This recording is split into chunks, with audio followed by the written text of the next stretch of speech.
Waalaikumsalam warahmatullahi wabarakatuh. Alhamdulillahirabbil alamin, segala puji bagi Allah Subhanahu wa taala yang telah memperkenankan kita dalam penyelenggaraan webinar pendalaman materi biologi seri 3 dengan tema respirasi sel dan fotosintesis. Salawat serta salam selalu kita limpahkan kepada baginda Rasulullah Muhammad Sallallahu Alaihi Wasallam beserta sahabat, keluarga serta pengikut risalahnya hingga akhir zaman. Amin ya rabbal alamin. Bapak Ibu hebat, perkenalkan nama saya Yeni Noviawati dari MA Nurul Iman Kota Cimahi bertindak sebagai host pada webinar kali ini. Dan kali ini saya ditemani oleh rekan saya Ibu Andina Bunga Lestari sebagai moderator. Ibu Andina berasal dari MA Multiteknik Asipitra Kota Cimahi. Selanjutnya sebagai penghubung Ibu Ari Wahyuni dari MA Misbahun Nur Kota Cimahi. Selain dari kami masih banyak rekan-rekan panitia, Bapak Hendra Gunawan, Ibu Nenglani, Ibu Umi, Ibu Sulastri Nenden, dan rekan-rekan lainnya yang tidak bisa saya sebut satu persatu karena webinar kali ini bisa dilaksanakan dengan baik. Terima kasih saya ucapkan pada Ibu narasumber kita kali ini, yaitu Ibu Rita Aryani, MKMSC, dari UIN Warisono. Selamat datang Ibu Sugeng Rawu, dan terima kasih pula kepada rekan-rekan penyelenggara webinar pendalaman materi biologi seri 3 ini. Serta tak lupa saya ucapkan terima kasih kepada partisipan peserta webinar yang bersedia meluangkan waktu untuk acara ini. Kali ini ada partisipan sebanyak 164 peserta. Baik Bapak Ibu hebat, saya sampaikan acara webinar, yaitu sesi pertama penyampaian materi oleh Ibu narasumber Ibu Rita selama kurang lebih 1 jam.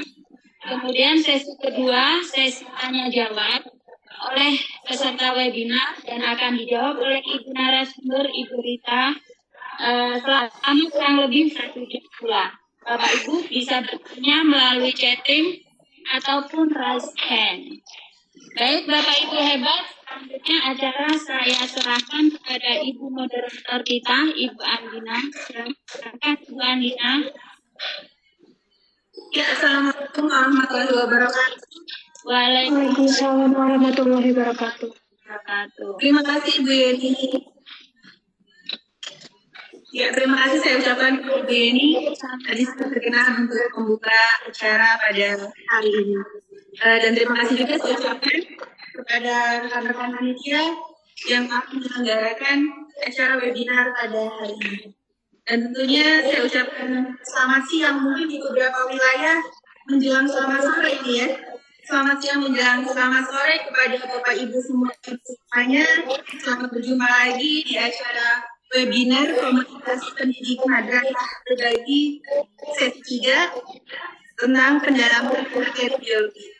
Baik, sebelumnya perkenalkan, nama saya Andina Bunga Lestari, saya dari MA Multiteknik Asipitra. Senang sekali pada kesempatan ini saya dapat menyapa Bapak dan Ibu semua serta dapat mendampingi Bapak dan Ibu untuk kita sama-sama mendengarkan presentasi dari materi kita siang hari ini yang sangat luar biasa, Ibu Rita Aryani Nur Hasanah SPD Master of Science. Baik, selamat siang Bu Rita. Selamat siang Bu Andina. Assalamualaikum. Waalaikumsalam warahmatullahi wabarakatuh. Kabarnya Ibu sehat? Alhamdulillah Bu sehat. Baiklah, sebelum kita ke materi, izinkan saya Bu untuk membacakan dulu CV dari pemateri kita, Ibu Rita. Ibu Rita Aryani Nur Hasanah SPD MSc, bertempat tanggal lahir di Jepara tanggal 9 April tahun 1993. Ya, wow, masih sangat muda sekali. Ya, Ibu Rita bertempat tinggal di daerah RT 04 RW 03 Pecangan Jepara. Saat ini Bu Rita bekerja sebagai dosen biologi di program studi pendidikan biologi Fakultas Sains dan Teknologi UIN Walisongo Semarang. Untuk kontak personnya bisa di ritariana@walisongo.ic.id di nomor 085731627785.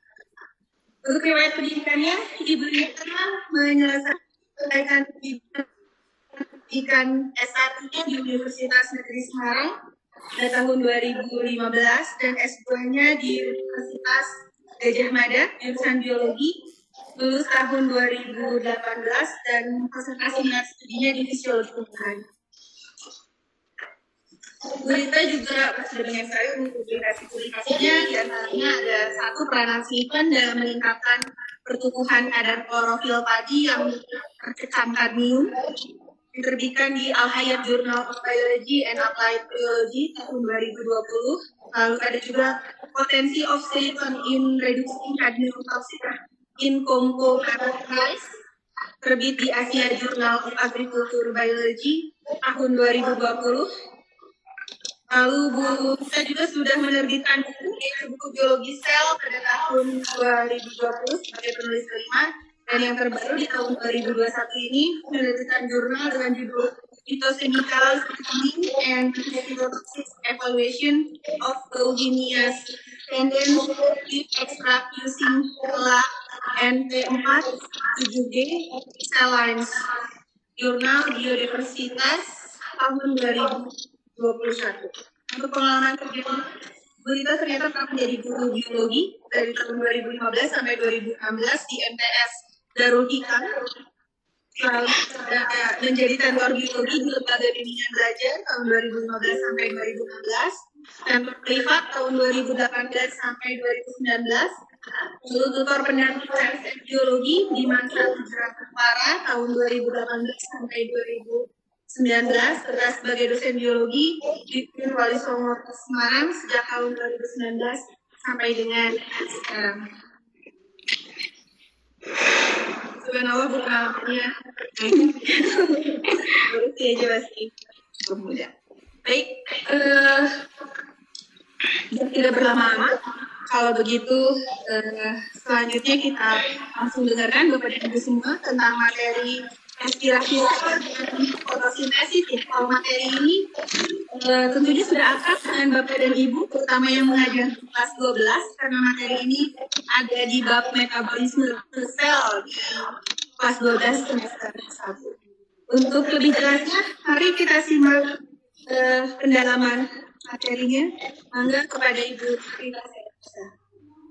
Baik, terima kasih Bu Andina ya, Ibu Moderator atas kesempatannya. Saya share screen dulu materi saya. Mangga Ibu, silakan.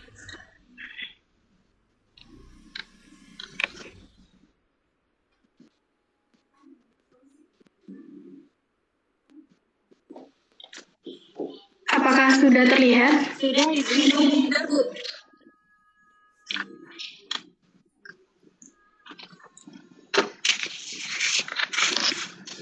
Ya, Assalamualaikum warahmatullahi wabarakatuh. Waalaikumsalam warahmatullahi wabarakatuh. Selamat siang menjelang sore Bapak Ibu guru yang semuanya yang ada di sini. Sebelumnya saya ingin mengucapkan terima kasih kepada panitia yang sudah berkenan mengundang saya, dosen baru yang masih baru ini, untuk menjadi salah satu narasumber dalam acara webinar pendalaman materi biologi. Ini acara yang sangat luar biasa sekali. Jadi saya sangat senang sekali. Salam kenal semuanya. Pada sore hari ini saya akan saya akan menyampaikan materi tentang respirasi seluler dan fotosintesis.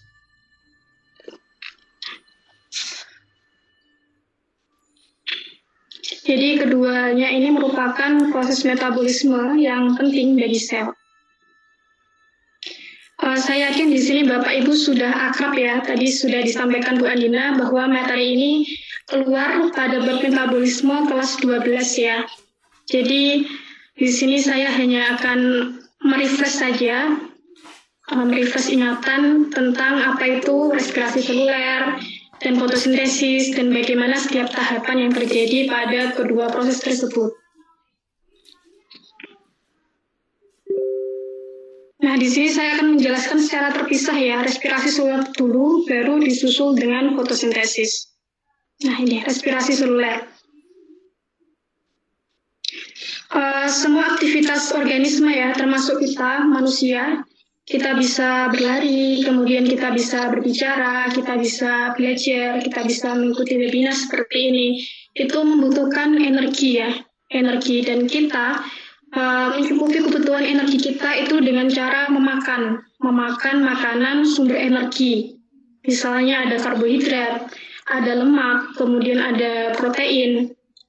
Nah, kemudian sumber energi tersebut nanti akan dicerna oleh sistem pencernaan kita untuk dihasilkan molekul yang lebih sederhana yang akan dimanfaatkan untuk diekstrak ATP-nya dan digunakan untuk aktivitas sel gitu. Nah, kita flashback materi minggu lalu yang disampaikan oleh narasumber pada series kedua ya tentang sel, di mana sel itu di dalamnya mengandung organel-organel yang berperan penting untuk aktivitas sel. Nah, salah satunya adalah mitokondria. Nah, mitokondria ini merupakan organel penghasil energi, tempat terjadinya proses respirasi seluler. Nah, setiap struktur organel ini berkaitan dengan fungsi kerjanya. Maka, untuk mempelajari respirasi seluler, kita harus mengetahui struktur dari si mitokondria itu. Nah, jadi seperti yang tampak pada gambar. Nah, ini ya. Jadi mitokondria ini merupakan organel yang bermembran ganda. Ada outer mitokondrial membran luar, sama inner mitokondrial membran atau membran dalam. Yang keduanya ini dipisahkan oleh ruang antar membran ya, interspace membran. Kemudian bentuknya ini lonjong, lalu diameternya itu kurang lebih 0,25 mikrometer. Untuk membran bagian dalam ini sifatnya lebih selektif permeable ya terhadap zat-zat yang masuk.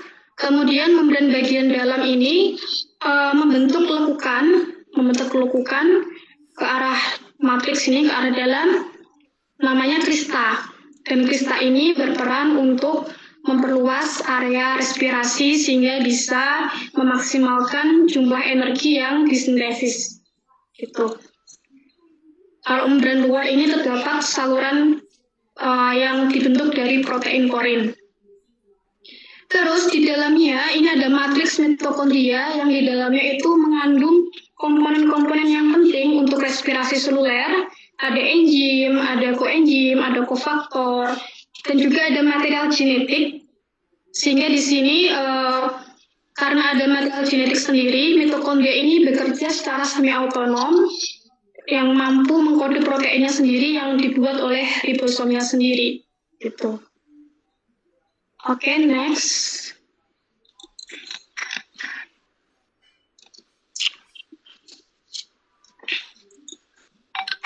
Nah, kemudian pada hakikatnya respirasi itu apa sih? Respirasi adalah oksidasi molekul organik menjadi untuk diekstrak, untuk diambil ATP-nya atau energinya. Jadi molekul organik itu sebagai sumber energi ya. Nah, di sini molekul organik yang dimaksud yang sering digunakan untuk contoh yakni glukosa dengan rumus kimia C6H12O6. Nah, berikut persamaan reaksi dari transformasi glukosa hingga diperoleh energi. Jadi rumusnya C6H12O6 plus oksigen nanti akan menghasilkan karbon dioksida, air, dan juga dihasilkan energi atau ATP. Nah, bagaimana cara bisa mendapatkan hasil seperti ini? Jadi glukosa ini akan melalui serangkaian tahap yang disebut tahap respirasi seluler. Ada tahap glikolisis, kemudian ada tahap dekarboksilasi oksidatif dan siklus Krebs, kemudian ada tahap sistem transport elektron atau fosforilasi oksidatif. Nah, gambar di samping ini yang terlihat di layar ini merupakan overview atau tampilan dari respirasi seluler secara garis besar ya. Jadi glikolisis ini terjadi di sitosol atau sitoplasma, di mana memerlukan masukan berupa glukosa dan hasilnya nanti akan dioksidasi, nanti hasilnya berupa pirufat. Pirufat kemudian menghasilkan ATP dan juga NADH. Ini saya akan jelaskan secara garis besar dulu ya. Lalu pirufat ini nanti akan dioksidasi masuk ke dalam matriks mitokondria, membentuk asetil-CoA, yang mana nanti asetil-CoA ini akan memasuki siklus Krebs. Nah, hasil yang berupa molekul berenergi seperti NADH nanti, NADH dan juga FADH2 nanti akan masuk ke sistem transfer elektron untuk dikonvert menjadi ATP melalui kinesmosis dengan bantuan enzim ATP sintase di membran dalam mitokondria.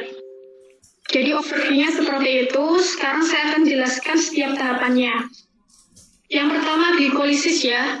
Tadi sudah saya singgung bahwa membutuhkan masukan berupa glukosa, 1 molekul glukosa yang merupakan senyawa berkarbon 6 atau 6C nanti akan dioksidasi menjadi 2 molekul asam pirufat, di mana pirufat di sini adalah senyawa berkarbon 3 atau 3C. Dan juga menghasilkan energi berupa NADH, 2 molekul NADH dan 4 molekul ATP. Nah, di sini saya akan menjelaskan dari sini ya. Glukosa nanti akan difosforilasi menggunakan fosfat inorganik dari ATP ini membentuk glukosa 6-fosfat dengan bantuan enzim heksokinase. Jadi glukosa ditambahkan fosfat. Kemudian glukosa 6-fosfat. Glukosa 6-fosfat ini akan arrangement membentuk fruktosa 6-fosfat dengan bantuan enzim fosfoglukoisomerase. Kemudian fruktosa 6-fosfat ini nanti akan difosforilasi kembali, tambah fosfat lagi dari ATP, membentuk fruktosa 1,6 bifosfat. Nah, ini masih 6C ya. Kemudian fruktosa 1,6 bifosfat ini nanti akan dipecah menjadi senyawa berkarbon 3. Dalam hal ini ada dihidroksiaseton fosfat sama gliserol B3-fosfat dengan bantuan enzim aldolase. Jadi 6C jadi 3C. Yang mana dihidroksiaseton fosfat sama gliserol B3-fosfat ini reaksinya saling balik ya. Nah, namun reaksinya cenderung untuk membentuk gliserol B3-fosfat. Selanjutnya gliserol B3-fosfat ini akan dioksidasi. Dioksidasi artinya sepasang elektronnya dilepaskan bersama proton lalu diterima oleh aseptor elektron yakni NAD+. Nah, kemudian NAD+ ini mengalami reduksi membentuk NADH. NADH ini adalah molekul berenergi tinggi ya. Selain itu, gliserol B3-fosfat ini juga mengalami fosforilasi, ketambahan fosfat inorganik, membentuk 1,3 bifosfogliserat atau BPG. Kemudian 1,3 bifosfogliserat ini nanti akan mengalami oksidasi kembali ya. Mengalami fosforilasi. Difosforilasi membentuk 3 fosfogliserat. Jadi P-nya itu dilepaskan lalu diterima oleh ADP sehingga di sini ADP plus PI membentuk ATP. Dan enzim yang katalis adalah fosfogliserat kinase. Kemudian 3 fosfogliserat ini nanti akan dimutasi oleh enzim fosfogliseratmutase membentuk 2 fosfogliserat. Selanjutnya 2 fosfogliserat ini nanti akan dikeluarkan airnya H2O dengan bantuan enzim enolase membentuk fosfoenol pirufat. Nah, ini masih senyawa berkarbon 3C. Kemudian fosfoenol pirufat ini nanti akan dilepaskan fosfatnya. Kemudian di sini ada pembentukan energi secara substrat ya, level substrat ADP plus PI, di mana PI-nya ini berasal dari fosfoenolpirufat, ini akan membentuk pirufat. Dan enzim yang katalis adalah pirufat kinase. Jadi seperti itu. Dan hasil energi yang dihasilkan itu ada 4 ATP sama 2 NADH. Namun pada reaksi 1 sama reaksi 3 ternyata membutuhkan 2 ATP ya, sehingga totalnya itu ada 2 ATP sama 2 NADH. Gitu. Nah, ATP yang di sini itu diproduksi secara langsung, secara spontan, level substrat, sementara NADH ini harus masuk ke sistem transfer elektron untuk dikonvert menjadi ATP. Nanti ada prosesnya. Nah, tadi kan dihasilkan 1 molekul glukosa dihasilkan 2 asam pirufat. Lalu bagaimana nasib pirufat? Pirufat nanti akan masuk ke dalam mitokondria, kemudian didekarboksilasi, yang semula 3C akan menjadi 2C, yakni asetat. Jadi CO2-nya dilepaskan, kemudian asetat ini akan bergabung dengan koenzim A untuk membentuk asetil-CoA. Selain itu, pirufat juga mengalami oksidasi dengan cara sepasang elektronnya itu akan dilepaskan lalu diterima oleh NAD+, sehingga NAD+ tereduksi membentuk NADH.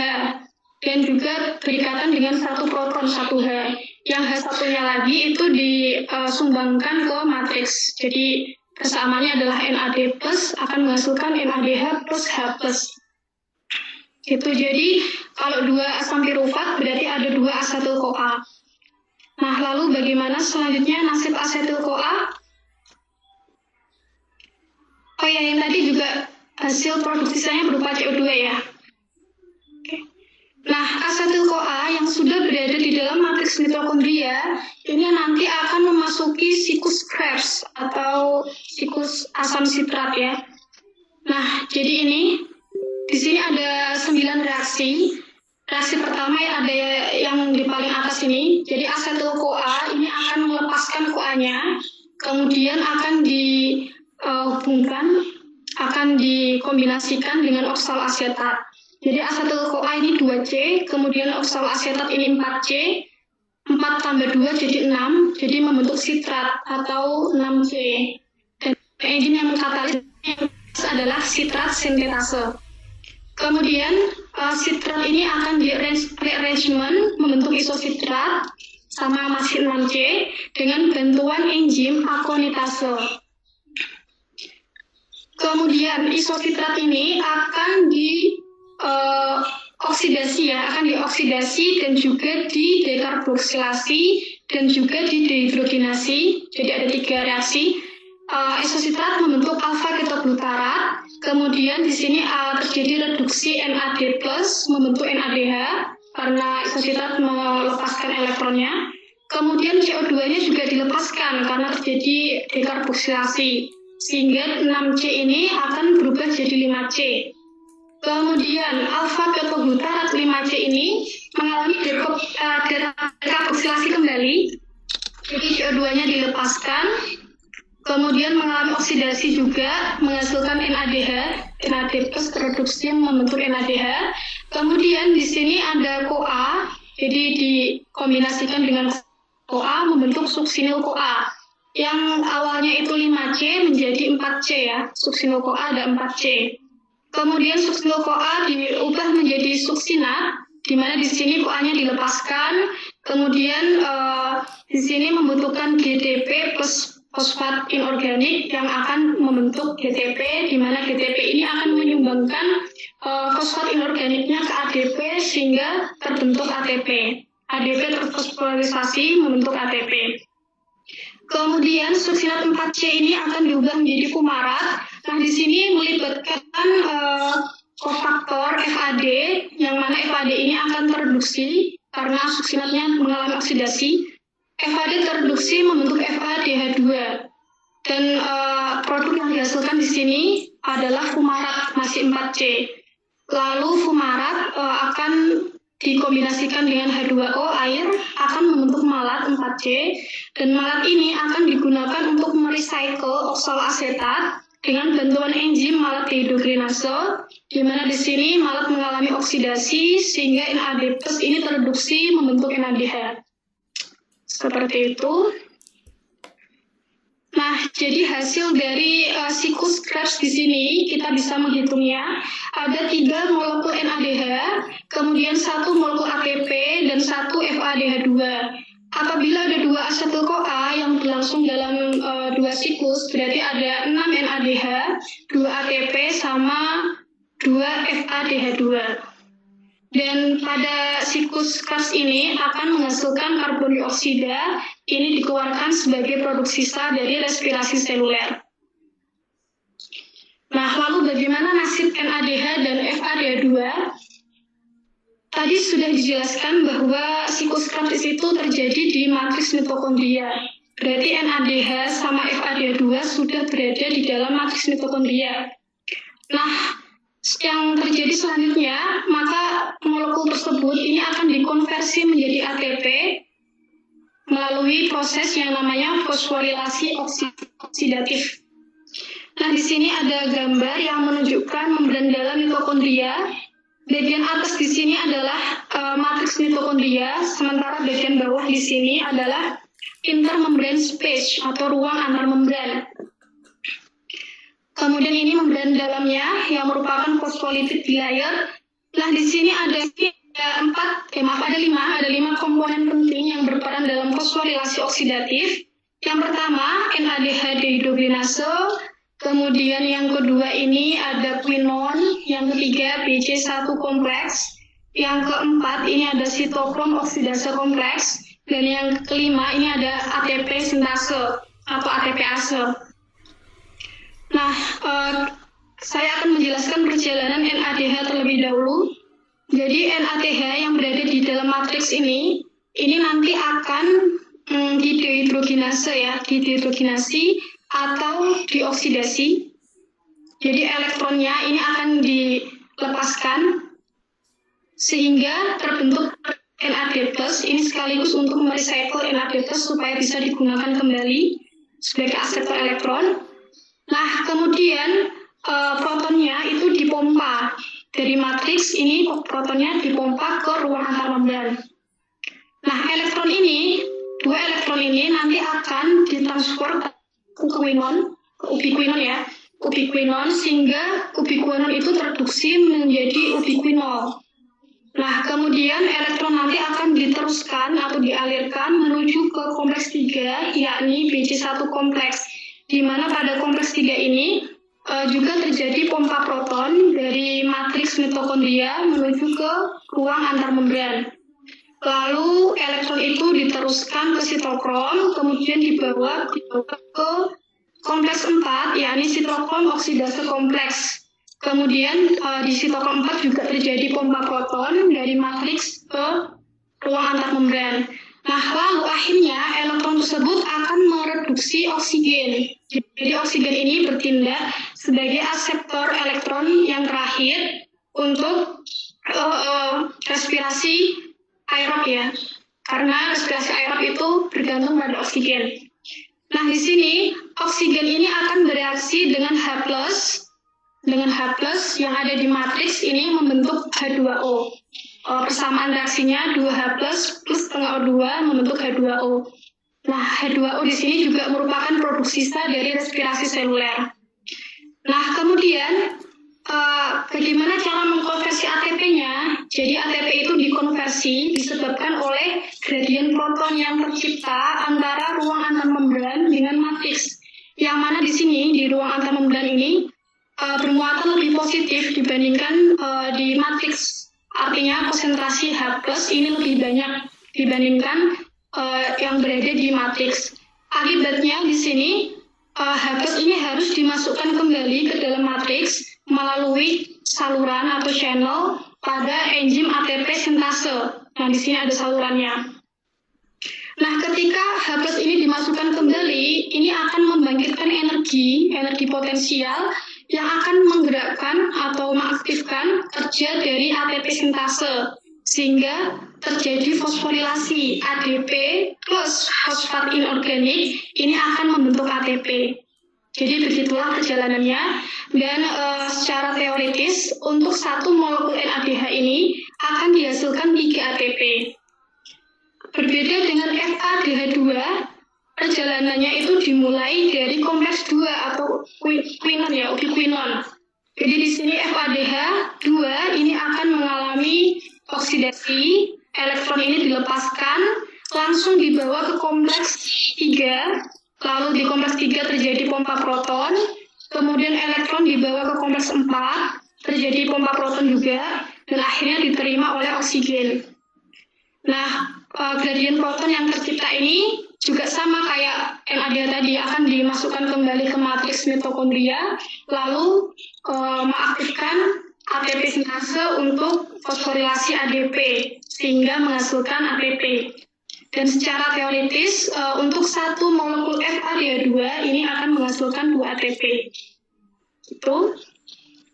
Namun secara aktual, ternyata satu molekul NADH itu para peneliti sepakat kurang dari 3 ATP, yakni sekitar 2,5 ATP, sementara untuk satu molekul FADH2 secara aktualnya kurang dari 2 ATP atau sekitar 1,5 ATP.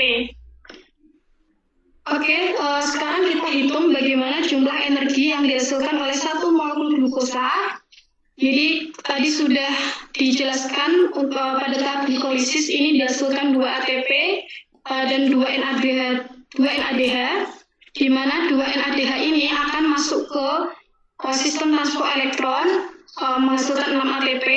Kemudian oksidasi pirufat atau dekarboksilasi oksidatif terjadi di matriks mitokondria menghasilkan 6 ATP ya, 2 NADH menghasilkan 6 ATP.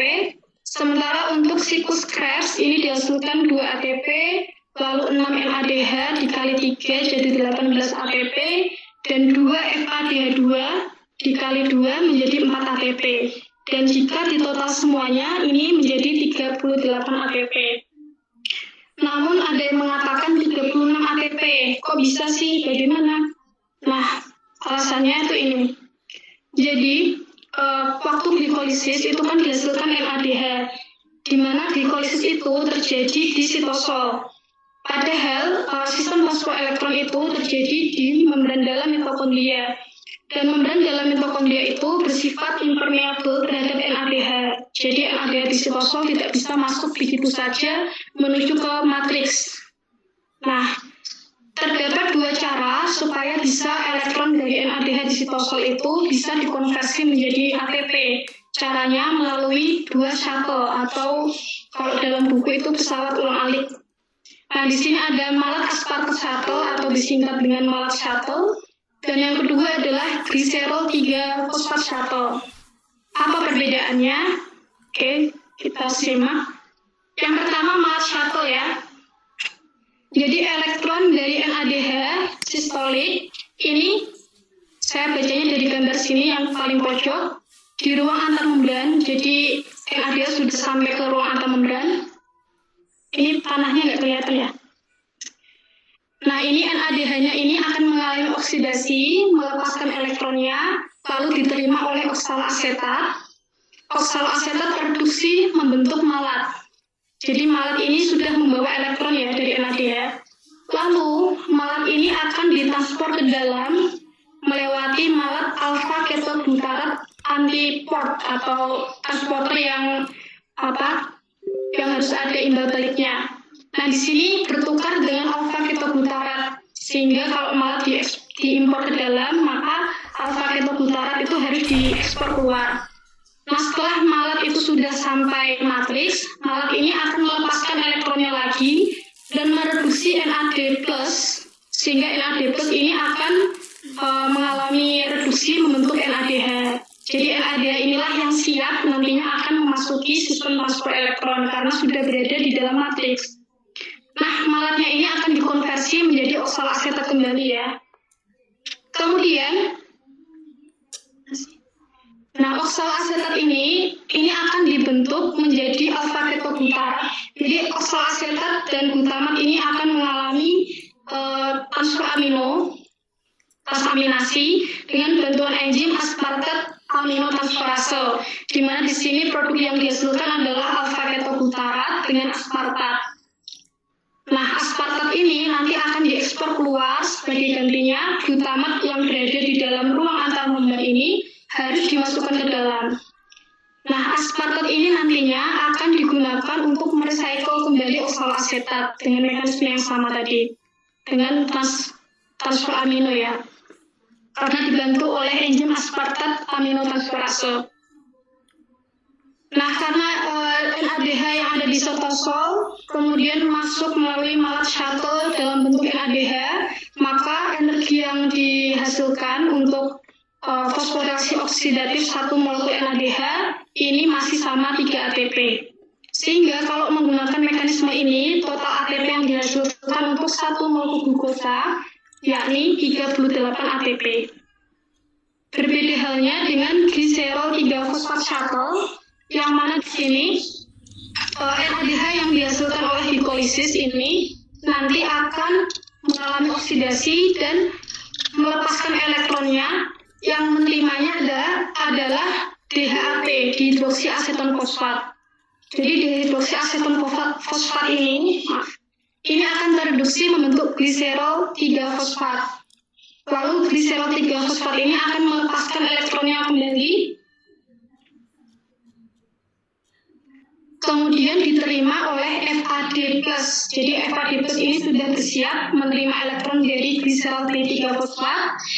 Nah, FAD+ ini tereduksi membentuk FADH2 dan gliserol 3-fosfat ini akan dikonvert menjadi DHAP atau dihidroksiaseton fosfat. Nah, artinya NADH di cytosol masuk ke dalam matriks mitokondria sudah dikonversi menjadi FADH2. Jadi, kalau FADH2 masuk ke sistem transfer elektron, maka akan dihasilkan 2 ATP. Nah, sehingga ada perbandingan jumlah energi yang lewat malat shuttle itu 38, sementara energi yang didapatkan lewat gliserol 3-fosfat shuttle ini akan dihasilkan 36 ATP per satu molekul glukosa. Jadi seperti itu. Oke, yang saya jelaskan tadi adalah respirasi aerob, di mana keberadaan atau availabilitas oksigen sangat dibutuhkan. Nah, akan tetapi dalam kondisi availabilitas oksigen yang kurang, yang tidak ada, yang tidak tersedia, organisme tertentu masih bisa melakukan respirasi dengan jalur anaerob, di mana peran oksigen ini nanti digantikan oleh molekul lain seperti molekul inorganik, ada karbon dioksida ataupun nitrat atau sulfat, dan juga ada molekul organik. Kalau digantikan molekul inorganik, prosesnya namanya respirasi anaerob. Kalau digantikan dengan molekul organik, prosesnya namanya fermentasi. Nah, di sini saya akan menjelaskan yang fermentasi. Di sini ada 2 gambar, ada 2 bagan, fermentasi alkohol pada yeast sama fermentasi asam laktat pada muscle cell atau sel otot. Untuk fermentasi alkohol pada yeast atau ragi, glukosa ini akan dikonversi menjadi 2 asam pirufat. Nah, 2 asam pirufat ini akan mengalami dekarboksilasi, jadi dipecah CO2-nya dibuang, membentuk 2 asetaldehid. Kemudian 2 asetaldehid ini akan mengalami reduksi karena menerima elektron dari NADH, membentuk etanol. Jadi 2 NADH ini sudah digunakan oleh reduksi 2 asetaldehid. Dengan demikian, hasil dari fermentasi alkohol dalam yeast atau ragi ini adalah 2 etanol dan hanya menghasilkan 2 ATP saja. Kemudian untuk fermentasi asam laktat pada muscle cell atau sel otot, pirufat ini langsung direduksi oleh elektron yang dibawa NADH menjadi laktat. Jadi karena ada 2 pirufat, maka 2 NADH ini sudah digunakan ya, menggunakan elektron dari NADH untuk laktat. Dan hasilnya di sini hanya berupa 2 ATP sama 2 laktat. Jadi energi yang dihasilkan respirasi aerob lebih besar ya daripada respirasi anaerob. Dan energi yang dihasilkan oleh fermentasi lebih kecil daripada respirasi aerob. Gitu. Oke. Jadi itu saja yang saya bisa jelaskan tentang respirasi seluler. Sekarang saya akan melanjutkan ke metabolisme yang kedua, yakni fotosintesis. Jadi fotosintesis ini terjadi pada organisme fotosintetik, ada tanaman, ada alga. Gitu. Sama seperti pada respirasi seluler ya, ada organel dalam sel yang bertanggung jawab dalam fungsi fotosintesis. Saya yakin Bapak Ibu di sini sudah sangat tahu organel yang dimaksud adalah kloroplas. Sebagaimana yang terlihat pada slide, di sini ada gambar daun ya, ada jaringan daun. Kemudian di sini sel mosofil. Nah, kemudian di sini ada kloroplas. Dan kita perlu mempelajari struktur kloroplas supaya bisa mengkaitkan peran dari struktur kloroplas dengan fotosintesis. Kloroplas sendiri bentuknya cakram dengan diameter antara 5 sampai 8 mikrometer, tebalnya mencapai 2 sampai 4 mikrometer. Kemudian kloroplas dibatasi oleh membran ganda juga, membran luar dan membran dalam, di mana membran dalamnya ini terorganisasi sedemikian rupa sehingga membentuk lempeng-lempeng disc cakram itu namanya tilakoid. Ya, tilakoid tampak bertumpuk-tumpuk itu membentuk granum. Kemudian kumpulan dari granum itu akan membentuk grana, jadi namanya grana. Kemudian area selain tilakoid yang berada di dalam kloroplas namanya stroma. Stroma ini merupakan semi-liquid yang mengandung berbagai macam enzim yang terlibat dalam siklus Calvin. Kemudian ada ribosomnya juga, ada material genetik juga. Jadi karena memiliki material genetik tersendiri, kloroplas ini bekerja secara semi-autonom. Itu. Next. Nah, berbicara tentang komponen apa saja sih yang diperlukan dalam fotosintesis? Yang pertama adalah cahaya. Cahaya di sini sebagai bentuk energi elektromagnetik. Untuk gambar yang tampak di layar ini merupakan spektrum elektromagnetik. Di sini ada panjang gelombang ya. Jadi panjang gelombang ini untuk memahami perbedaan warna dalam cahaya dan juga jenis-jenis sinar. Di sini ada sinar gamma, sinar X-ray, UV light, visible light, infrared, radio wave.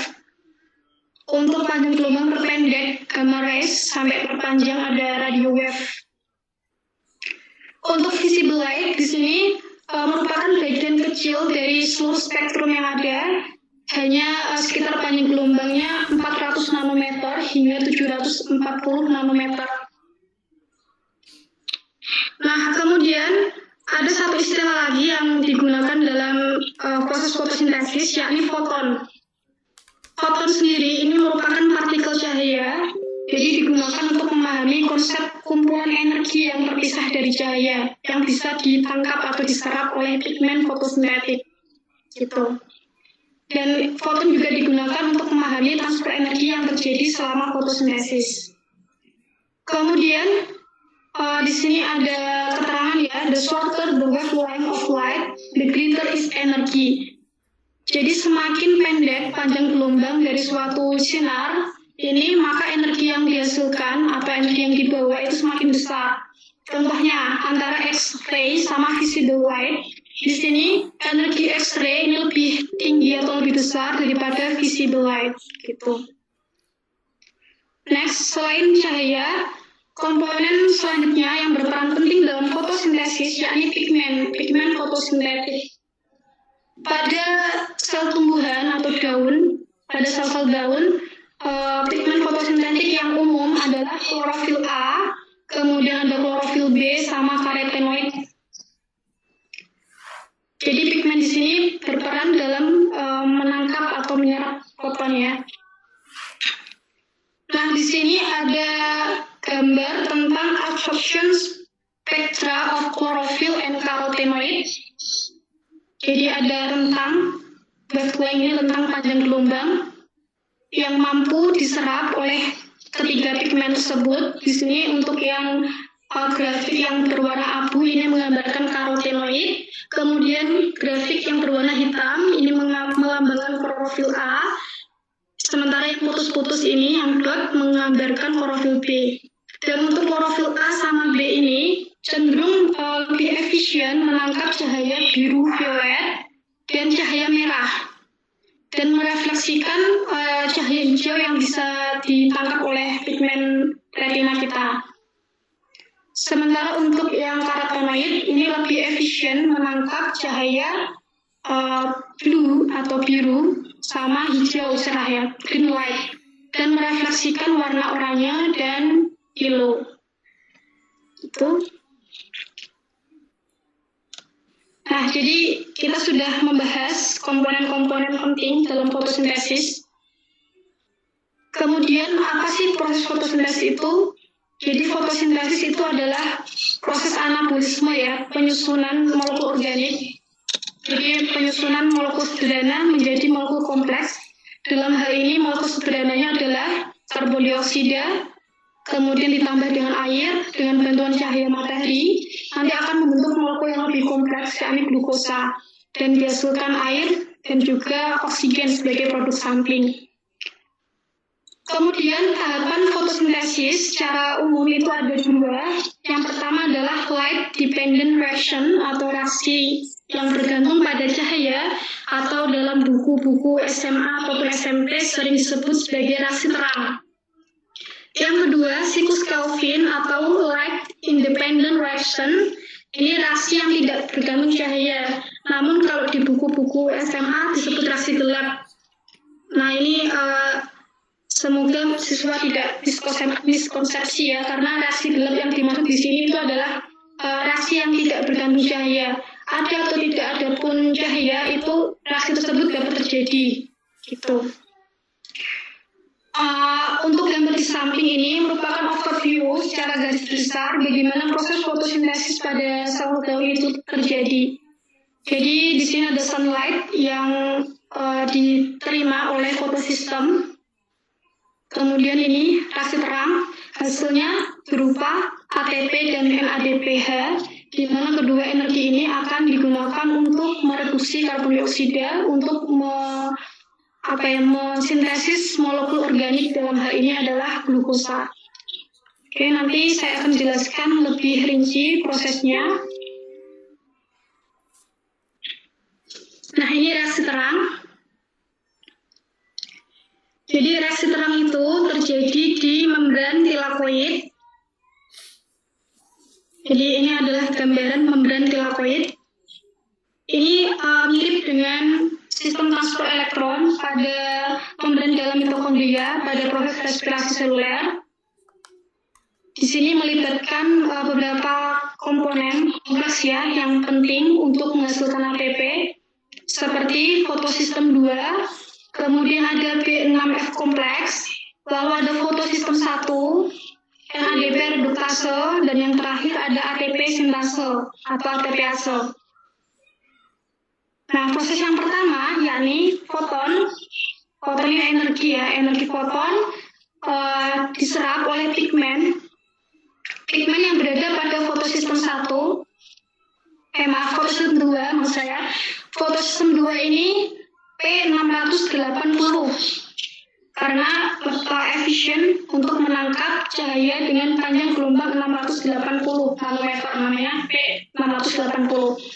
Sehingga karena ditangkap, maka elektron yang berada di dalam fotosistem 2 ini akan tereksitasi keluar, kemudian akan mereduksi plaspoquinon menjadi plaspoquinol.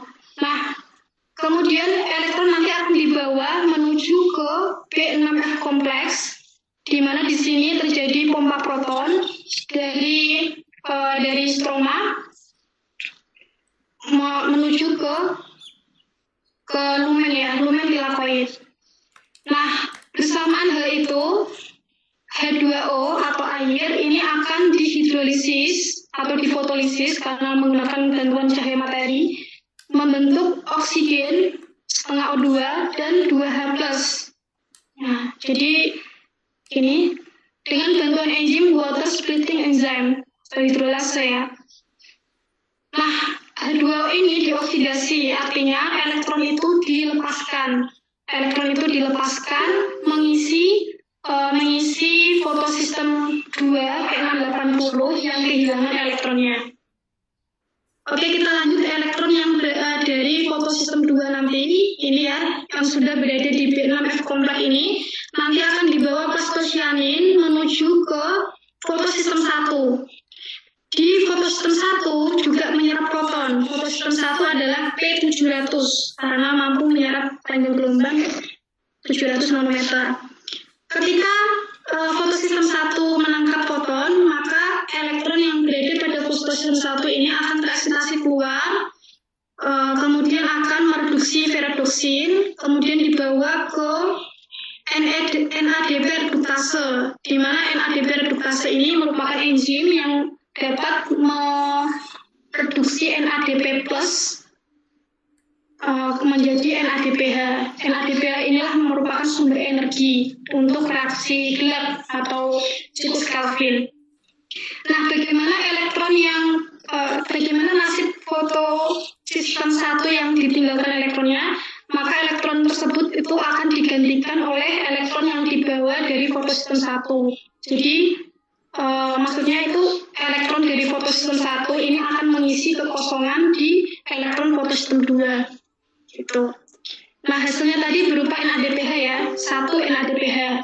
Nah, kemudian karena tadi ada pompa proton dari stroma menuju ke lumen tilakoid, maka akan tercipta gradien proton. Nah, sehingga proton-proton yang ada di dalam lumen ini harus dikeluarkan kembali menuju ke stroma melalui channel ATPase. Nah, ini. Nah, saat pengeluaran proton ini akan mengaktifkan ATP sintase sehingga menstimulasi fosforilasi ADP plus fosfat inorganik membentuk ATP. Jadi beginilah proses pembentukan ATP dari energi cahaya matahari ya sampai ADPH. Nah, proses yang demikian dinamakan fotofosforilasi. Nah, ini yang tadi saya jelaskan. Jadi yang saya jelaskan itu merupakan fotofosforilasi non-siklik karena siklusnya tidak melingkar. Jadi di sini elektronnya itu ditransfer melalui skema bentuk zat seperti ini, yang akhirnya terakhir diterima oleh NADP plus membentuk NADPH. Ini untuk NADPH. Namun untuk yang fotofosforilasi siklik, jadi pelemparan elektron ini secara melingkar membentuk circle ya. Ini contohnya pada bakteri non-sulfur particle, non-sulfur ungu. Jadi di sini ada fotosistem P870 yang menerima yang menerima foton. Jadi elektronnya ini akan tereksitasi, kemudian diterima oleh aseptor lalu dibawa ke BC1 kompleks, di mana di sini BC1 kompleks ini akan memompa proton dan menciptakan gradien proton, di mana gradien proton itu digunakan untuk mensintesis ATP. Nah, elektron dialirkan kembali, dibawa aseptor elektron, dikembalikan menuju ke fotosistem. Namanya fotofosforilasi siklik.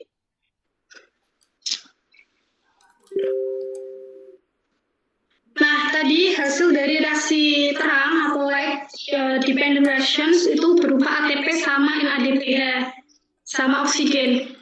Nah, ATP dan NADPH itu digunakan untuk siklus Kelvin untuk reduksi karbon dioksida. Untuk membentuk satu molekul glukosa itu membutuhkan 6 molekul karbon dioksida dan 6 molekul ribosa 1,5 bifosfat atau RUBP. Ini ya. Jadi karbon dioksida itu kan C-nya 1, kemudian ribosa 1,5 bifosfat atau RUBP C-nya 5. 5C bergabung dengan 1C akan membentuk 6C. Namun di sini ada 2 molekul 3 fosfogliserat, 3C, jadi 6 jadi 3, 2 kali 3 ya. Nah, totalnya ada 12 molekul, gabungan antara 6 molekul karbon dioksida sama 6 molekul RUBP. Nah, enzim yang mengkatalis pengikatan atau fiksasi karbon dioksida ke RUBP adalah ribosa, bifosfat, karboksilase, oksigenase. Nah, kemudian 3 fosfogliserat ini akan dikonvert menjadi 1,3 bifosfogliserat. Dan untuk pengkonvertan ini membutuhkan bantuan ATP, yakni 12 ATP. Ya. Jadi fosfat dari ATP ini akan diberikan ke 3 fosfogliserat sehingga membentuk 1,3 bifosfogliserat. Kemudian fosfatnya ini dikeluarkan, kemudian membutuhkan energi dari NADPH yang menyumbangkan elektronnya. Jadi elektronnya ini akan diterima oleh glyceraldehyde 3 fosfat atau senyawa berkarbon 3. Ada 12 molekul. Nah, kemudian karena ini ada 12, ini ada pembagian yang mana 2 molekul itu digunakan untuk sintesis glukosa, sementara 10 molekul glyceraldehyde 3 fosfat ini akan digunakan untuk merecycle ribosa bifosfat atau RUBP. Dan untuk merecycle RUBP itu membutuhkan 6 ATP. Jadi seperti itu perjalanannya untuk sintesis glukosa. Nah, akan tetapi ternyata tidak selamanya lingkungan itu selalu mendukung fotosintesis ya, karena pada saat lingkungan itu sangat panas, cuaca kering, maka tanaman itu akan melakukan adaptasi dengan penutupan stomata. Tujuannya untuk mengurangi transpirasi, atau untuk mengkonserv air ya, menyimpan air.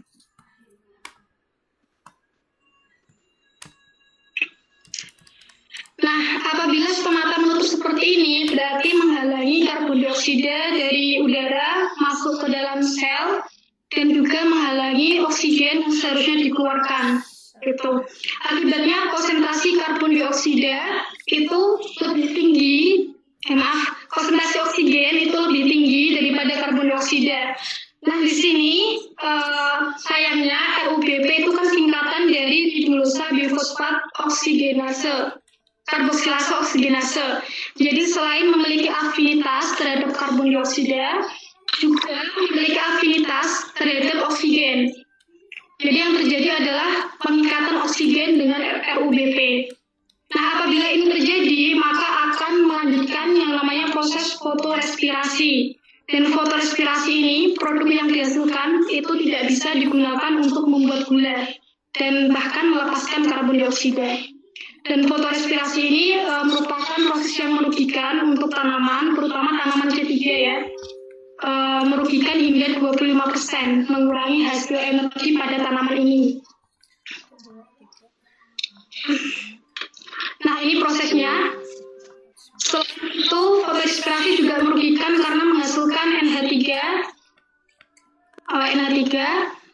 amonia yang ini merupakan racun yang harus detoksifikasi, dan untuk mendetoksifikasi tersebut juga memerlukan ATP yang cukup banyak ya. Oke, kemudian namun ada tanaman yang mampu survive pada kondisi lingkungan yang sangat kering, namanya tanaman C4. Nah, ini gambar yang menunjukkan perbandingan fiksasi karbon antara tanaman C3 dan C4. Yang di atas ini adalah tanaman C3, yang di bawah adalah C4. Jagung ya, C4. Nah, ternyata kenapa bisa survive? Jadi ada adaptasi struktural dari jaringan tumbuhan. Bisa dilihat di gambar di sini jaringan tumbuhan C3. Ada berkas pengangkut. Kemudian di sini ada bundle sheet tapi kurang berkembang. Kemudian ada sel mesofil.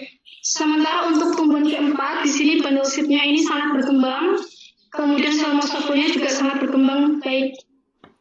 Nah, perbedaannya ternyata fiksasi karbon dioksida ke RUBP pada tumbuhan C3 itu hanya dilakukan di sel mesofil.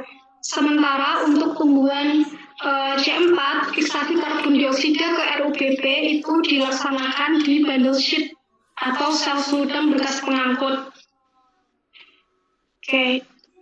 Jadi di sini ada 2 sel fotosintetik yang sangat penting di tumbuhan C4, yakni sel mesofil sama bundle sheet atau sel seludang. Bagaimana prosesnya? Nah, ini jadi CO2 dalam keadaan konsentrasi yang sangat rendah ternyata masih bisa diikatkan ke fosfoenolpiruvat, ya, fosfoenolpiruvat atau PEP, yang mana sebentar ya, saya lintas laptopnya dulu.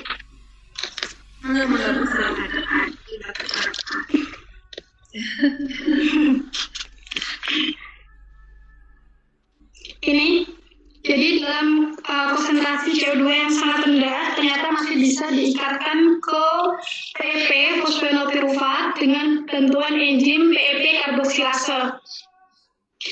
Nah, PEP karboksilase ini memiliki afinitas yang tinggi terhadap karbon dioksida walaupun kadarnya sangat rendah, dan juga tidak memiliki afinitas terhadap oksigen, jadi aman. Nah, PEP ini akan dikonvert menjadi oksaloasetat, ya.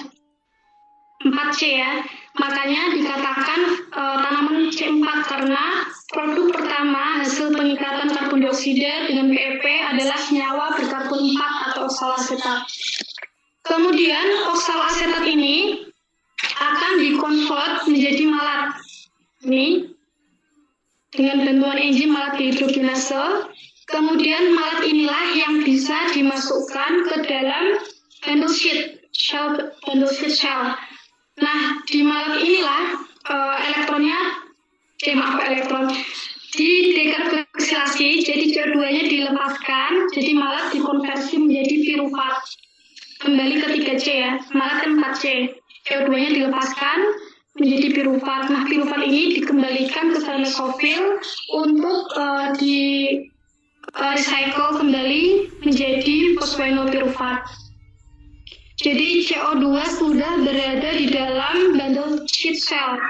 Nah, CO2 inilah yang akan diikatkan oleh RUBP dengan bantuan enzim Rubisco yang akan selanjutnya memasuki siklus Calvin pada tumbuhan ketiga.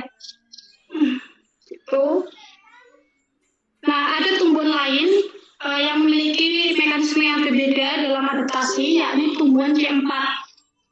Contohnya di sini tanaman nanas. Jadi tanaman ini memanfaatkan adaptasi temporal atau waktu. Di sini ada malam sama siang. Jadi tanaman ini memilih untuk menangkap karbon dioksida pada waktu malam hari. Kemudian siklus Calvin-nya dilaksanakan pada siang hari. Nah, seperti ini prosesnya. Jadi stomatanya membuka pada malam hari. Nah, CO2 ini akan diubah dengan H2O akan diubah menjadi asam karbonat, di mana asam karbonat ini akan dikombinasikan dengan PEP dengan bantuan enzim PEP karboksilase sama seperti C4 membentuk oksaloasetat. Lalu oksaloasetat akan dikonvert menjadi malat dengan bantuan enzim malat dehidrogenase. Nah, lalu malat ini akan disimpan di dalam vakuola. Itu pada malam hari. Nah, ketika sudah siang hari, malatnya ini dikeluarkan dari vakuola, kemudian dikonvert kembali menjadi piruvat dan CO2. Jadi CO2-nya dilepaskan. CO2 inilah yang nantinya akan masuk ke siklus Calvin sebagaimana yang terjadi ya, karena konsentrasi CO2-nya sudah tinggi, jadi RUBP sanggup untuk memfiksasi ke RUBP. Jadi seperti itu mekanismenya. Nah, materi terakhir yakni tentang perbedaan fosforilasi oksidatif sama fotofosforilasi.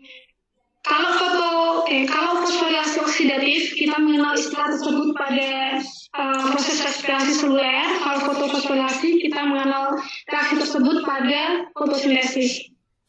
Perbedaannya, fosforilasi oksidatif itu pada dasarnya merupakan proses degradasi sumber energi hasil tahap respirasi seluler untuk mensintesis ATP, dan ini memerlukan bantuan oksigen ya.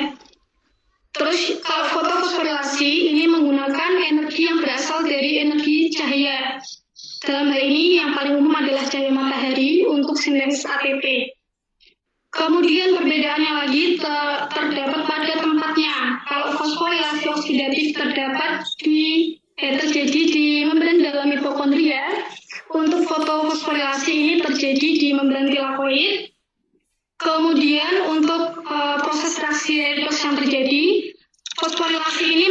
O2 menjadi H2O menggunakan elektron dari NADH dan FAD2. Sementara fotofosforilasi itu terjadi oksidasi H2O menjadi O2, yang mana di sini NADP+ digunakan sebagai aseptor elektron terakhir. Nah, ini gambarannya yang saya jelaskan tadi. Untuk arah pompa protonnya ini berkebalikan. Kalau pada fosforilasi oksidatif, pompa proton itu untuk mensintesis ATP itu dari matriks menuju ke ruang antar membran. Sementara kalau dari fosforilasi itu dari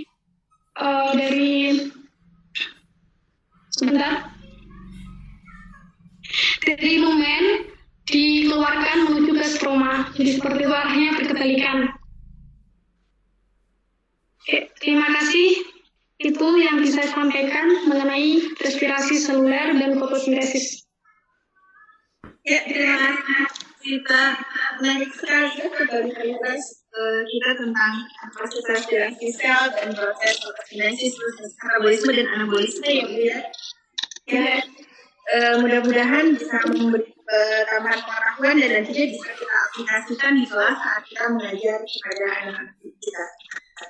Baik Bapak dan Ibu semua, saya undang Bapak dan Ibu untuk bertanya di kolom chat atau boleh raise hand untuk bertanya langsung.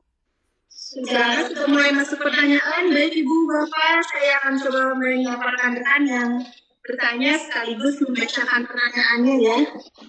Pertama ada dari Ibu Fatimah Wati dari Mansatukan. Izin bertanya, pada proses reaksi terang, foton masuk ke fotosistem 2 dulu, baru ke fotosistem 1. Mengapa namanya fotosistem 2? Padahal prosesnya lebih dahulu dari fotosistem 1. Begitu Ibu, silakan langsung dijawab oleh Ibu. Baik, terima kasih. Kenapa namanya fotosistem 2 ya? Padahal prosesnya lebih dulu fotosistem 2.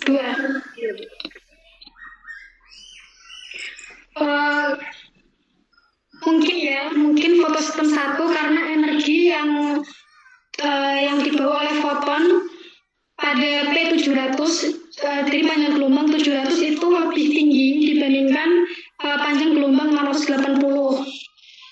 Kalau dibalik dari fotosistem 1 dulu juga ada buku yang mengatakan prosesnya itu dari fotosistem 1 dulu. Tapi ada buku yang dari fotosistem 2. Menurut saya, kenapa 1? Karena energinya lebih tinggi, sementara untuk yang fotosistem 2, P680, itu energinya lebih... sebentar Bu. Sebentar ya Bu.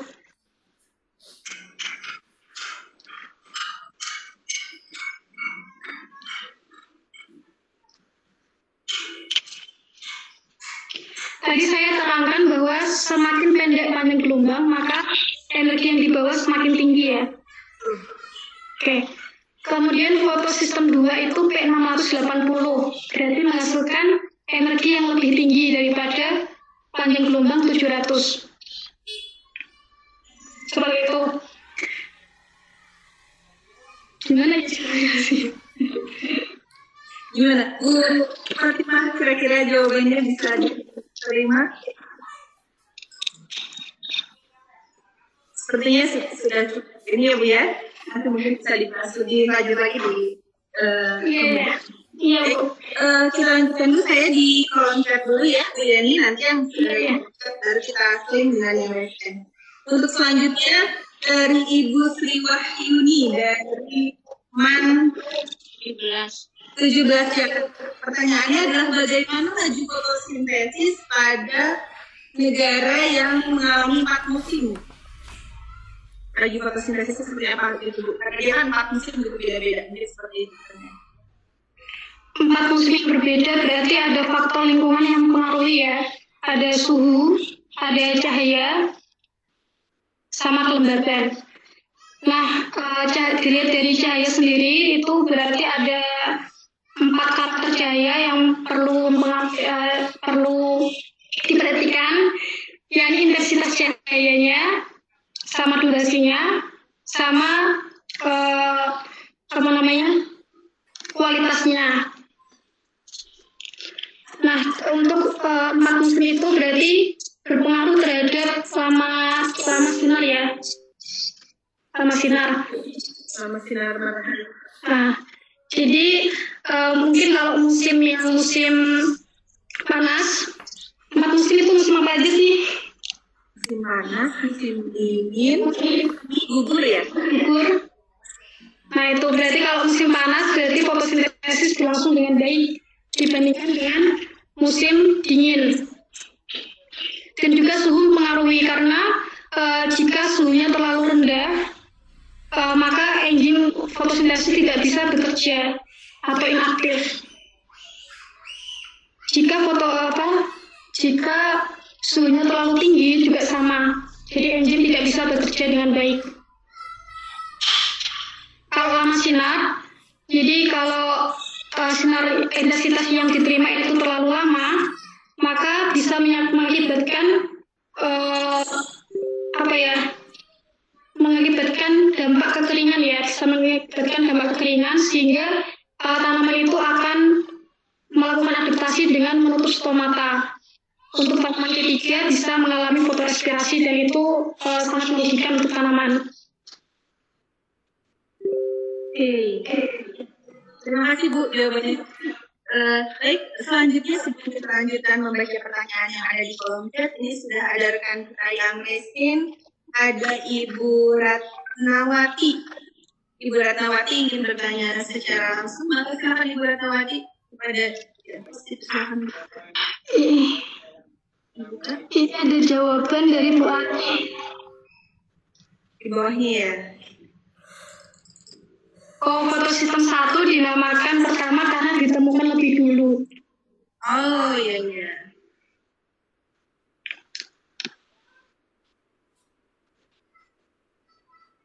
Silakan, mungkin Bos bisa membuka Bu Ratna. Assalamualaikum Bu Ratna.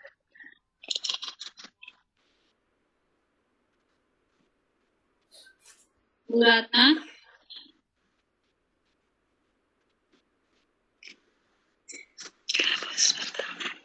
Sudah terhubung Bu Ratna?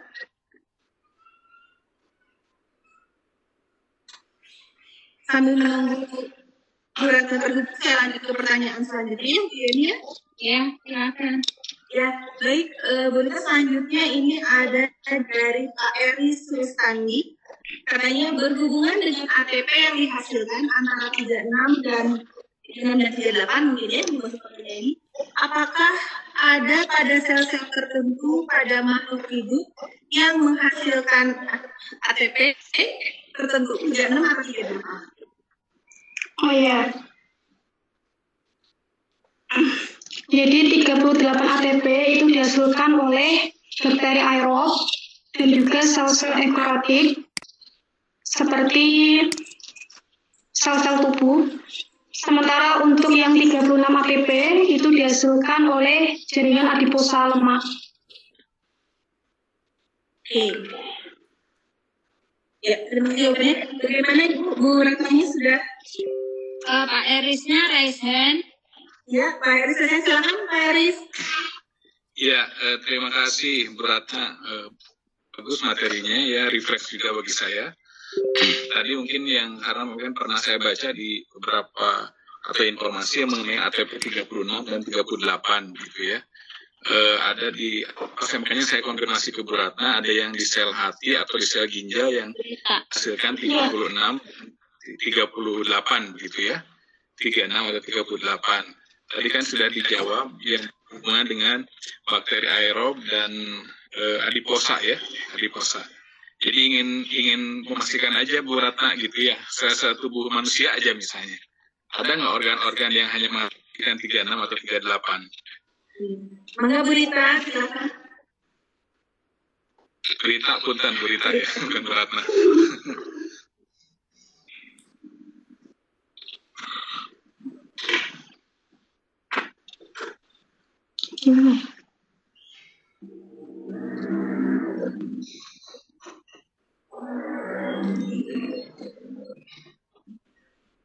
Karena ini juga mungkin banyak beberapa siswa kita yang bertanya gitu ya, 36, 38 dan beberapa jawaban di beberapa soal juga. Ya betul. Iya Pak, terima kasih atas pertanyaannya. Mohon maaf saya belum bisa menjawab. Namun perbedaan 38 sama 36 itu kan bergantung dengan shuttle-nya.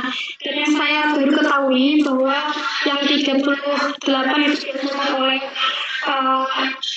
organisme aerob pada prokaryotik dan juga sel tubuh yang lain, rest of body kalau saya baca itu. Kemudian untuk yang 36 ATP itu dihasilkan oleh sel adipose lemak karena menghasilkan panas yang efektif untuk membakar lemak. Sel tubuh seperti apa saja saya belum bisa menjawab karena saya harus mencari. Betul. Ya saya juga mungkin harus banyak belajar nih Bu Rita ya. Memang karena 36 dan 38 itu saya juga masih bingung karena ada 36, 38 kadang ya di soal gitu ya, siswa kita menjawab agak bingung walaupun jawabannya dua-duanya benar, tapi giliran nanti pilihannya ada 36, 38 kan harus milih salah satu ya. Iya, karena itu satunya itu Pak. Iya betul, satu yang malat dan yang satunya lagi ya itu ya, yang tadi. Satu lagi Bu Rita, punten, yang tadi pada saat fotokorelasi siklik dan non siklik, yang fotosistem 1-2, mungkin saya juga baru melihat di sini di slide Ibu itu ada yang di siklik ya, di siklik maaf. Di siklik itu ada yang pigmen 870 ya. Iya. Ya, kita tahunya memang ada yang pigmen fotosistem 1, fotosistem 2, fotosistem 1 yang fotosistem yang memiliki P680 dan P700 begitu ya. Nah, kalau yang P870 itu memang fotosistem 1 atau gimana?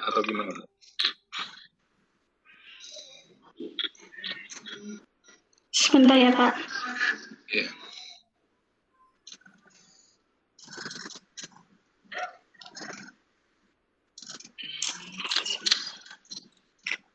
Yang siklik tadi ya?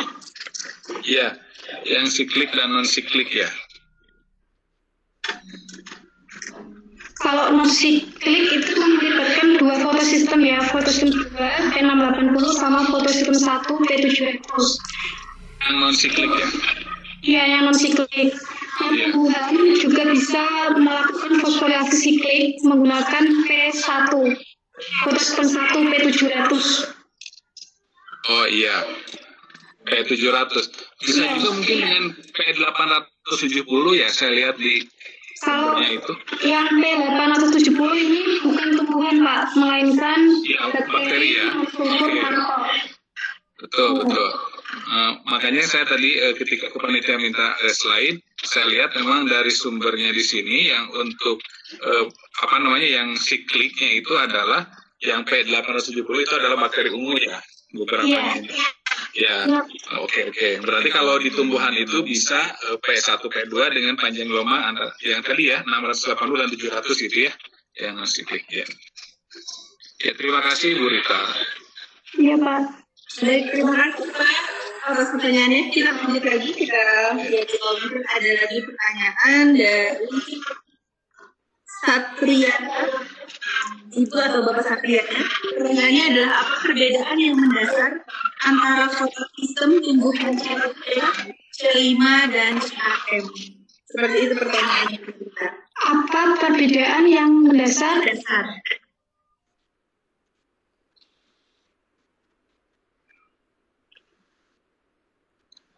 Perbedaan yang mendasar itu pada fiksasi karbonnya. Sama ada keterlibatan enzim. Fiksasi karbon dan keterlibatan enzim. Iya. Jadi kalau C3 itu kan enzimnya hanya rubisco, tapi kalau C4 itu ada enzim PEP karboksilase. CAM juga sama ada PEP karboksilase. Kemudian tempat terjadinya fiksasi karbon untuk rubisco, kalau di C3 itu di sel mesofil, kalau di C4 itu ada di sel seludang berkas pengangkut.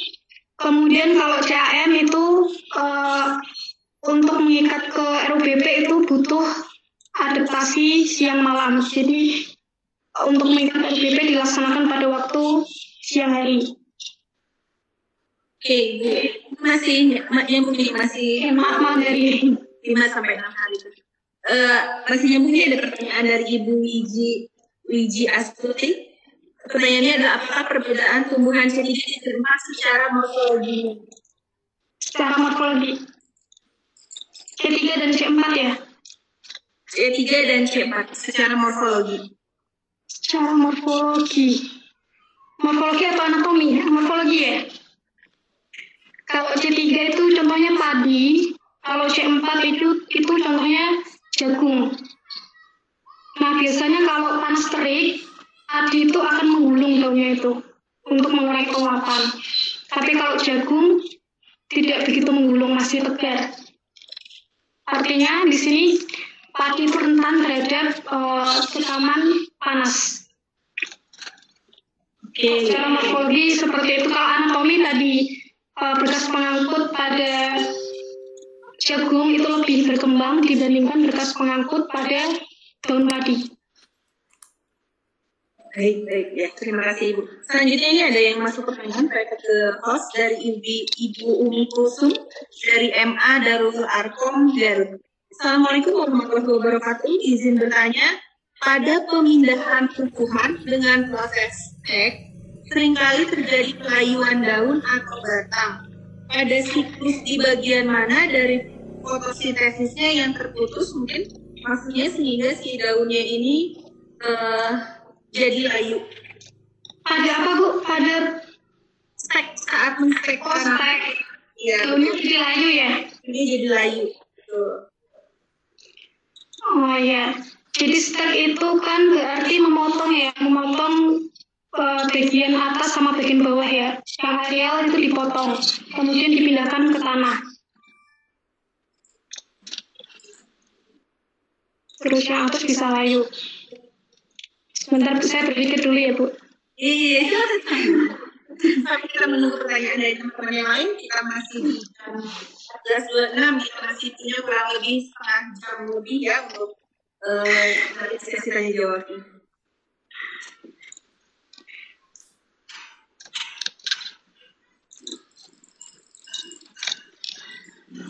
Jadi ketika stek itu berarti batang dipotong, itu kan tidak langsung ditanam ke dalam tanah, pada tanah. Nah, di situ akan asupan air atau H2O itu berkurang. Jadi penyerapan air oleh akar sama langsung ke batang itu lebih efektif dari akar gitu Bu. Jadi kayak shock mendadak gitu tiba-tiba stres. Jadi stres lebih dulu ketika dipotong itu aja udah stres. Jadi produksi glukosanya menurun, sel-selnya itu sudah mulai rusak karena stres. Daunnya yang semula tegak jadi layu. Ditambah lagi tidak ada asupan air. Nah, namun ketika ditanam ke tanah, maka kan perlu adaptasi supaya air itu bisa diangkut ke atas. Nah, nanti lama-kelamaan daun yang layu itu nanti akan lama-kelamaan itu menjadi tegar kembali. Jadi layu itu adalah tahap dari stresnya itu. Kalau bagian fotosintesis yang mana, berarti reaksi terang mungkin karena reaksi terang butuh air. Reaksi gelap juga mungkin karena reaksi terang tidak terjadi, maka reaksi gelap pun juga tidak terjadi. Jadi kedua tahapan fotosintesis tersebut terhambat. Baik, terima kasih. Kita lanjut lagi, masih banyak pertanyaan yang masuk dan sangat menarik sekali memang materi tentang fotosintesis dan respirasi. Pertanyaan dari Ibu Retno Wahyuni, saya mau bertanya mengapa untuk fotosistem 1 disebut sebagai siklik?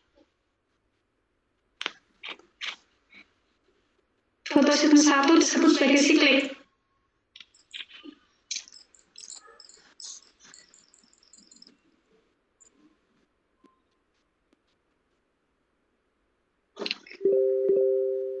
Kalau pada tanaman kan melakukan fotofosforasi siklik juga menggunakan fotosistem 1 P700. Jadi elektron yang dikeluarkan oleh fotosistem 1 itu tidak diterima oleh ferroboksin, melainkan dialirkan menuju ke B6F kompleks sehingga terjadi pompa proton.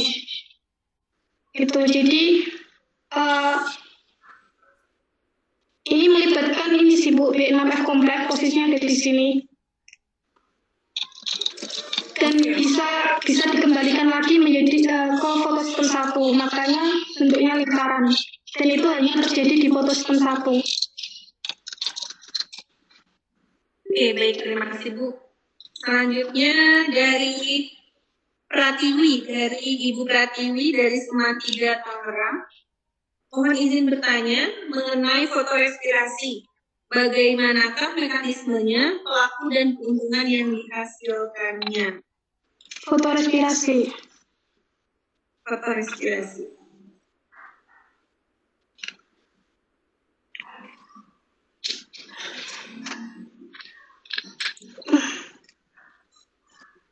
Jadi fotorespirasi itu terjadi apabila rubisco itu mengikatkan oksigen ke RUBP, kemudian akan dikonvert menjadi P-glikolat atau fosfoglykolat dan 3 fosfoglykolat. Kemudian 2 fosfoglykolat ini akan dikonversi menjadi glisin. Kemudian ini menjadi asam amino ya. Glisin dikonversi menjadi serin dikonversi menjadi gliserat. Yang akhirnya gliserat inilah yang akan diubah menjadi 3 fosfogliserat yang akan merecycle LPP. Nah, produk yang diuntungkan yakni asam amino, serin, glisin, dan juga karbon dioksida. Tapi untuk menghasilkan karbon dioksida supaya bisa diikatkan ke RUBP itu perbandingannya kurang maksimal, tidak efisien lah. Apalagi di sini ada produk NH3 yang merupakan amonia yang merupakan racun bagi sel tumbuhan yang harus didetoksifikasi, dan untuk mendetoksifikasi itu perlu ATP lagi. Gitu. Jadi produk respirasi adalah ini tadi ya, recycle LPP, kemudian ada asam aminonya, tanpa senyawa antaranya, lalu ada karbon dioksida. Baik, Ibu sendiri ada Ismiati Mahmudah yang ingin bertanya tentang respirasi.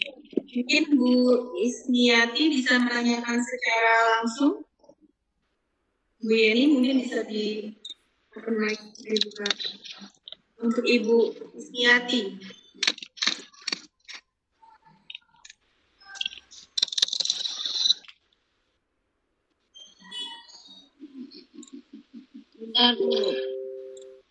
Ya, sambil kita menunggu Ibu Ismiati, kita lanjut ke pertanyaan selanjutnya dari Pratiwi dari SMA 3 Tangerang.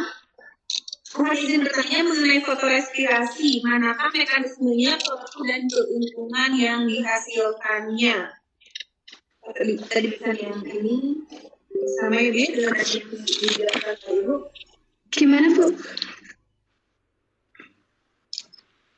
Sebentar Bu. Iya, tadi sama dengan pertanyaan yang barusan dijelaskan oleh Ibu. Selanjutnya kita ke SMP 1 Lembang, Pak Supardi.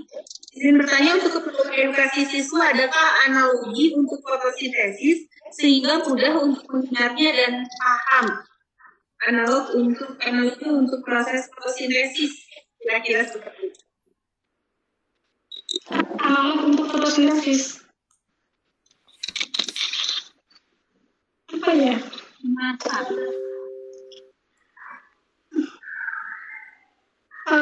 Di sini pesertanya Bapak Ibu guru ya semuanya ya. Yes, bagian Apakah boleh saya meminta sharing bagaimana mengajarkan siswa mengenai fotosintesis tersebut menggunakan analogi? Bapak Ibu yang mau sharing, boleh untuk raise hand. Nanti oleh Bu Yeni akan diberikan berbagi. Ya, karena memang dua materi ini adalah materi yang lumayan ya Bu ya, buat siswa-siswa juga ini agak simpel, agak lumayan penjelasannya begitu. Ya, sambil menunggu, sudah ada Bu Yeni? Yang raise hand banyak, sepertinya untuk bertanya ya Bu ya. Ya, kita ke raise hand dulu begitu Bu sebelum kita lanjut yang chat ya. Ya. Ke Pak Slamet ya, Pak Slamet Hidayat. Mangga Pak Slamet Hidayat ya. Assalamualaikum warahmatullahi wabarakatuh. Waalaikumsalam. Ada beberapa pertanyaan ya. Maaf jika kualitas suaranya jika pertanyaan saya mungkin sudah terjelaskan karena kualitas suaranya agak kurang bagus di sini. Yang pertama, tadi kan tentang P680 dan P700 di penjelasan Mbak Rita tadi, kalau tidak salah di efisiensi klorofil A, klorofil B, dan karotenoid, mereka efektifnya bekerja pada 400 sampai 500 ya Bu ya, nanometer kalau tidak salah. Jadi saya agak bingung kenapa ada P680 dan P700 itu kalau lihat grafik yang kami tayangkan tadi, itu kan sifatnya turun begitu, efektivitasnya di sekitar 400 sampai 500 dan mendekati 700, bukan di angka 700. Itu pertanyaan yang pertama. Yang kedua, tentang kan respirasi seluler menghasilkan CO2 dan fotosintesis membutuhkan CO2. Tapi katakan bahwa fotosintesis tidak bisa langsung menggunakan produk CO2 dari proses kayak gini, CO2 yang diproduksi oleh respirasi tidak bisa langsung digunakan untuk fotosintesis. Atau memang harus ngambil dari luar? Apa? Begitu mungkin pertanyaannya. Terima kasih. Assalamualaikum warahmatullahi wabarakatuh. Waalaikumsalam. Sebentar ya. Mangga.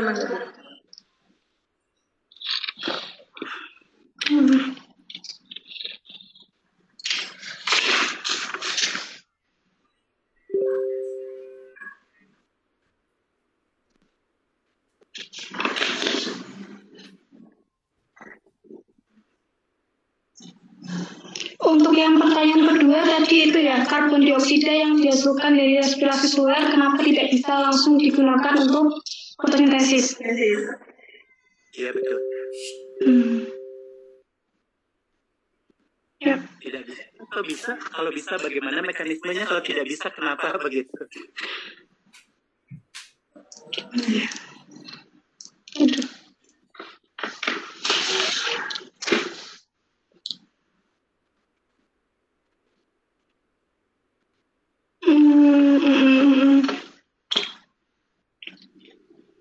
Mungkin bisa Pak, tapi mungkin kurang banyak gitu. Jadi harus mengambil dari lingkungan. Jadi perbandingannya tidak seimbang antara respirasi seluler dengan kebutuhan yang dibutuhkan, dengan kebutuhan karbon dioksida yang dibutuhkan untuk fotosintesis. Jadi harus mengambil dari luar. Tapi untuk mekanismenya saya tidak tahu. Jadi saya harus mencari referensi lebih banyak lagi. Gitu. Kapan penjelasannya? Iya. Yang pertama, yang tadi yang P680 dengan P700. Iya. Sementara yang tadi ditampilkan puncak efektivitas itu justru di sekitar 400 sampai 500. Oh iya Pak. Sebentar. Ya. 700.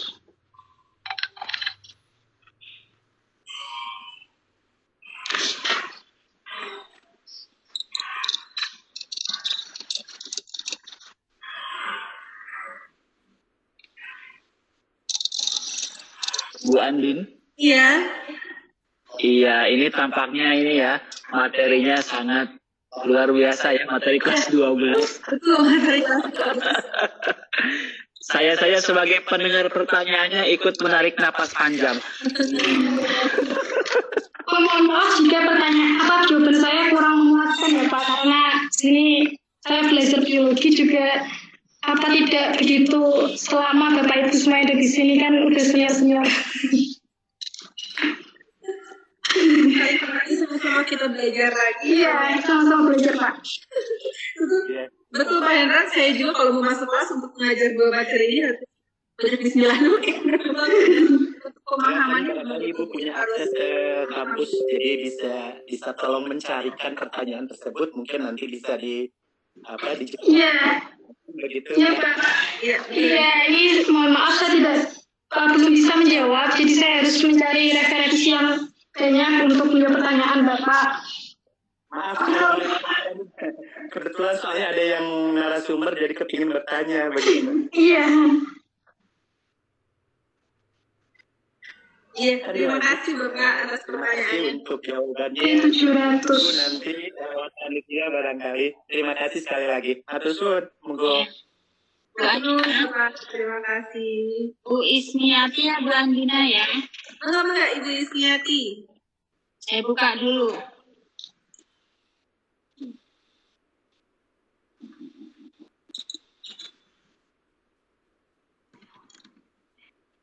Halo, Assalamualaikum. Waalaikumsalam. Waalaikumsalam warahmatullahi wabarakatuh.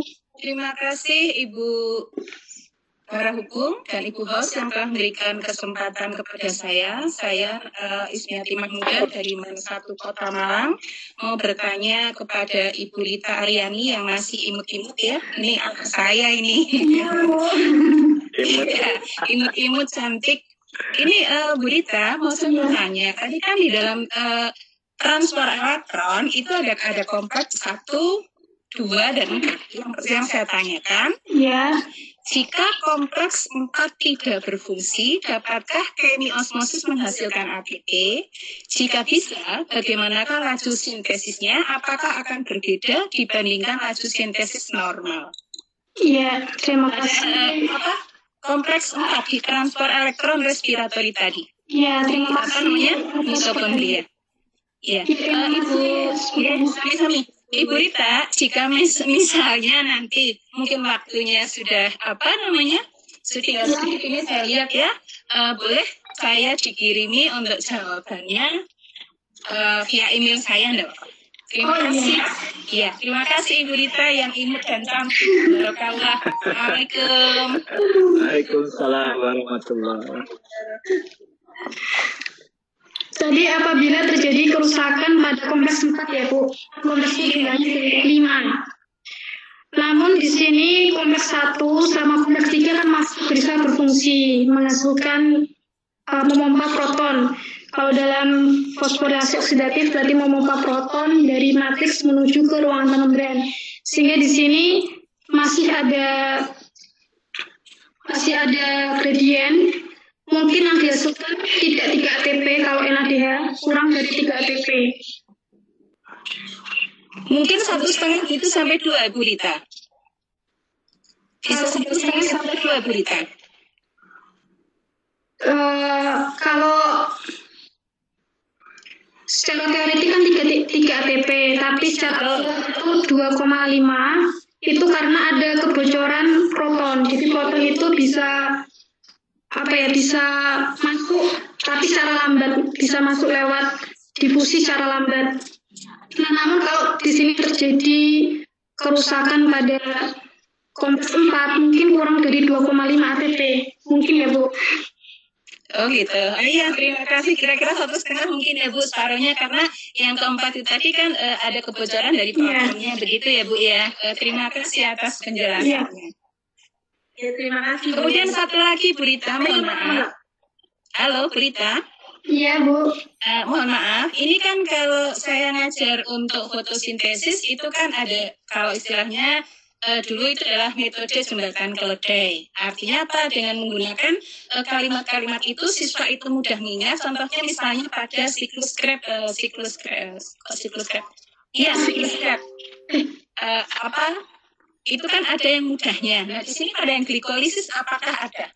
Kalau di siklus Krebs kalau tidak salah asetil koenzimnya asti ikut askes supaya sukses punya masa depan oke gitu ya. Itu yang siklus Krebsnya. Sekarang saya minta tolong karena jenengan adalah masih muda, punya wawasan yang banyak juga, dan waktunya itu juga banyak. Saya nggak tolong lah dibuatkan model seperti itu karena saya sudah berusaha menggunakan seperti itu. Sampai sekarang tidak menemukan kalimat yang cantik seperti yang di siklus cross-nya. Glikolisis ya Bu ya? Nggih, glikolisisnya. Terima kasih Ibu Rita. Ya, sama-sama Ibu. Glikolisis Harus dijawab sekarang Bu. Boleh nanti berita boleh via email enggak apa-apa karena ini cukup memerlukan waktu untuk mencari kalimat. Saya juga bukan guru bahasa Indonesia, Ibu juga bukan dosen bahasa Indonesia. Enggak apa-apa Ibu Rita, nanti mungkin boleh dikirimkan ke panitia, baru nanti mungkin bisa di-share ke materi atau bagaimana itu teknisnya panitia. Terima kasih. Iya Bu. Terima kasih Bu. Ini karena glikosis lumayan panjang ya Bu Rita ya, jadi membuat. Iya, jadi harus memikirkan kata-kata yang kreatif dan mudah diingat, jadi perlu waktu Bu. Iya. Lanjut ke pertanyaan selanjutnya, mungkin masih bisa 2 atau 3 Ya, pertanyaan. Bu Andina. Ini pertanyaan dari Halo, Bu Andina. Iya, nanti boleh mungkin ya Bapak Ibu yang punya pengalaman jembatan Garuda itu ya, dan menuliskan di kolom chat ya. Iya Bu. Ya, Bisa menuliskan di sharing. kolom chat. Ya, boleh ditulis di kolom chatnya kalau ada yang punya jembatan yang baik untuk partisipasi ataupun secara umum, ataupun punya teknik tersendiri supaya lebih mudah dalam memahami proses registrasi. Ibu Nanda masih tadi, maaf salah. Boleh nanti kalau memang seperti itu saya kirimkan via WA-nya, kan ada ya Ibu ya? Ada nomor Di WA group yang tadi siklus Krebs, ya nanti saya kirimkan di situ ya. boleh. Saya tuliskan, ya biar semuanya bisa bekerja secara kolaboratif untuk pembelajaran demi siswa-siswi kita menjadi generasi yang madani. Gitu. Terima kasih. Terima kasih Ibu sebelumnya. Sama-sama. Ya, Bu Rita, masih ada beberapa pertanyaan. Kita masih di 14.45, masih sekitar 15 menit lagi. Ini pertanyaannya dari MAN Nawawi 2 Sleman Magelang. Ibu Anita Agustina Purwaningsih. Pertanyaannya adalah, mohon izin bertanya, ada konsep yang sudah tertanam bahkan sejak zaman SD bahwa respirasi itu terjadi di malam hari dan fotosintesis terjadi di siang hari. Apakah benar demikian? Bisakah fotosintesis terjadi di malam hari? Seperti itu pertanyaannya. Baik, bisakah fotosintesis terjadi di malam hari? Kan fotosintesis butuh energi cahaya untuk melaksanakan reaksi terang dan menghasilkan energi yang digunakan untuk siklus Kelvin. Jadi tidak bisa dilakukan di malam hari kecuali ada sinar, misalnya cahaya lampu, gitu Bu. Terus kalau respirasi terjadi pada malam hari, berarti siang hari kita tidak bisa hidup dong. Jadi respirasi ya malam dan siang. Iya, betul. Miskonsep yang suka terjadi ya Bu ya, kalau respirasi malam hari, terus fotosintesis di siang hari. Memang kalau respirasi pasti berlangsung selama makhluk itu. Iya, itu tersebut karena cahaya untuk fotosintesis itu sangat penting, makanya konsepnya fotosintesis ya siang hari gitu. Ya, izin Bu Nenek lagi, Bu Andin.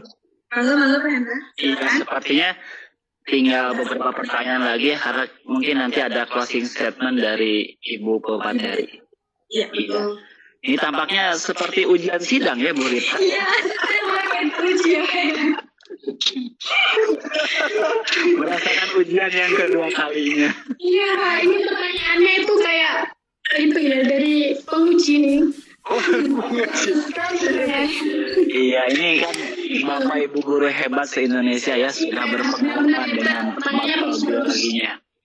Ya, saya dilanjutkan, Bu Andin. Baik, kita ke pertanyaan terakhir ya. Atau mau raise hand mungkin Bu Yani? Atau mau pertanyaan? Satriana. Silakan Kak Satriana. Assalamualaikum warahmatullahi wabarakatuh. Ya. Assalamualaikum, Mbak Satriana. Ya. Halo. Bu. Waalaikumsalam. Ibu Satriana, ya mohon maaf Ibu. Ya, makasih sudah diizinkan untuk bertanya di sini. Perkenalkan, saya Satriana Daryanti dari guru SMA 1 Dompu, Provinsi Nusa Tenggara Barat. Tadi saya tertarik dengan jumlah ATP dari hasil respirasi aerob tadi ya. Iya.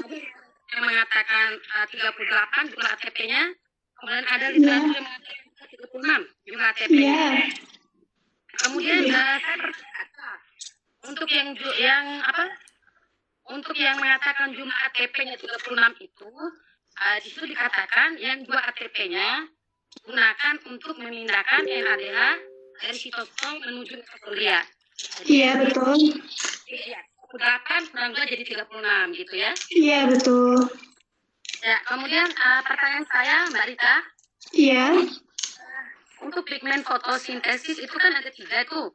Ada klorofil A, klorofil B, sama karotenoid. Saya pernah membaca bahwa yang merupakan pusat dari fotosintesis itu adalah di klorofil A. Iya. Mohon penjelasannya.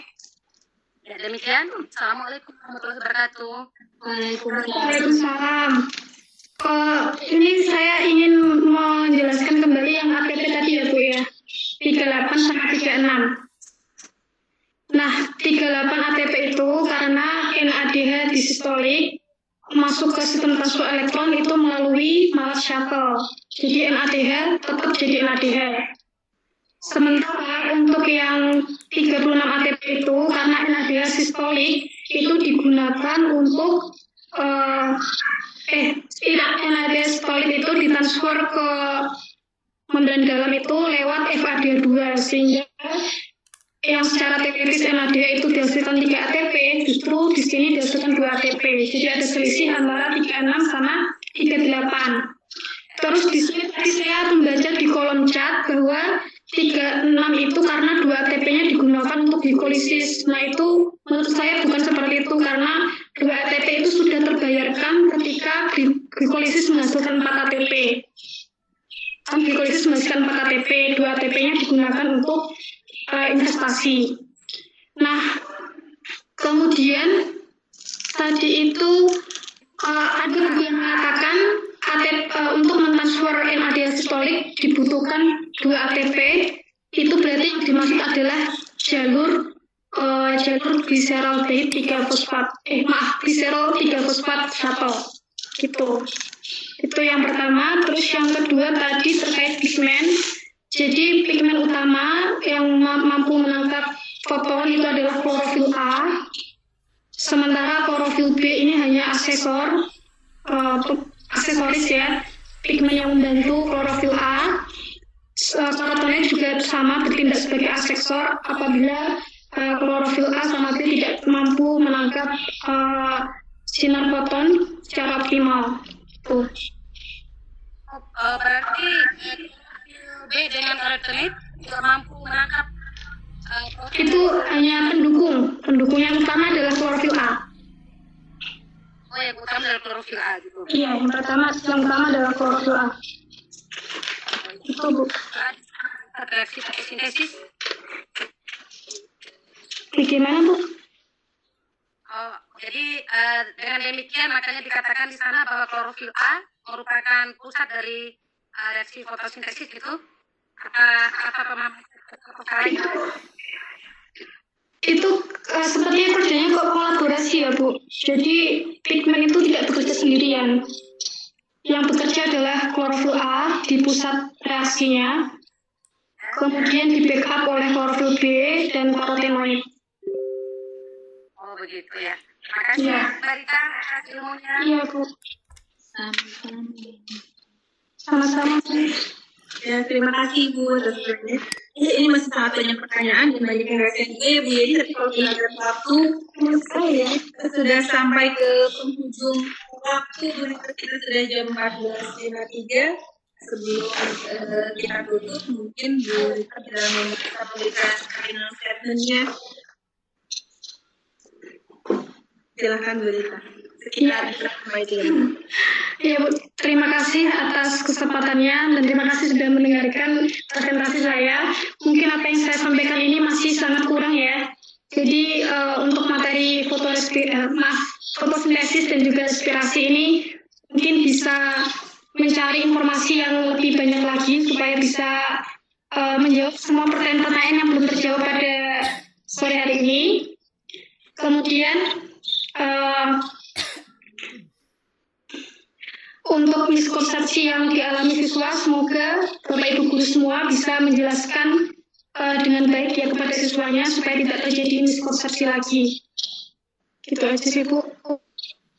Ya, terima kasih Bu Rita sudah bersedia untuk berbagi ilmu dengan kita dan memberikan pencerahannya dan kita kembali refresh tentang materi ini, dan ternyata banyak sekali hal yang bisa kita gali dari mempelajari kedua materi ini, dan sama-sama harus kita saling berbagi dan pelajari lagi.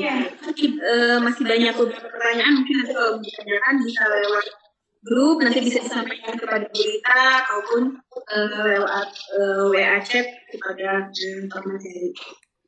Terima kasih Bu Rita dan rekan-rekan semua. Saya juga mengucapkan terima kasih banyak-banyaknya sudah bersedia bergabung bersama. Terutama saya ucapkan terima kasih kepada panitia yang sudah bekerja di industri ini, yang sudah menyelenggarakan acara ini. Semoga majelis yang kita hadiri hari ini, acara ini selain menambah hasanah pengetahuan kita, membuat kita lebih fresh dan lebih bersemangat untuk menyampaikan ilmu kepada anak-anak kita, juga dinilai ibadah oleh Allah Subhanahu wa Ta'ala. Baik, Andina, pamit undur diri. Mohon maaf atas segala hilaf dan keterbatasan saya.